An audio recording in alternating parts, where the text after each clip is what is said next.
Les gaz à effet de serre, GES, sont nécessaires à la vie sur Terre. Une partie de ces gaz à effet de serre est naturellement absorbée par la végétation et les océans, les puits de carbone. Malheureusement, depuis le début de l'ère industrielle, les activités humaines génèrent de plus en plus de ces gaz à effet de serre. Cette accumulation progressive est à l'origine du réchauffement de la planète et provoque la multiplication d'événements météorologiques extrêmes. Les impacts sont déjà importants et affectent tout particulièrement le secteur agricole. Le carbone présent dans l'atmosphère peut être stocké de façon durable dans les arbres et les sols. Les sols sous les prairies permanentes représentent ainsi 22% du stock total de carbone des sols français. Les sols sous les grandes cultures et les prairies temporaires représentent quant à eux 27%.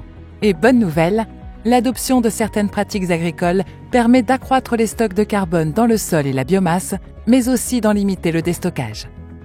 Ainsi, en région Centre-Val de Loire, on estime que le secteur agricole représente un potentiel d'atténuation de 8,32 millions de tonnes d'équivalent CO2 par an, soit 47% des émissions de gaz à effet de serre régionales.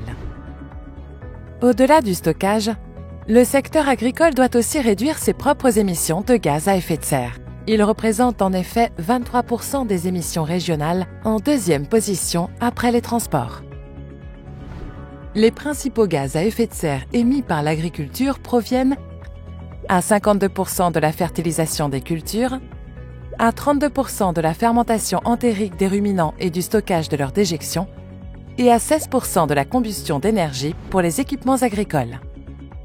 Vous aussi pouvez devenir acteur de la lutte contre le changement climatique en vous lançant dans une démarche bas carbone.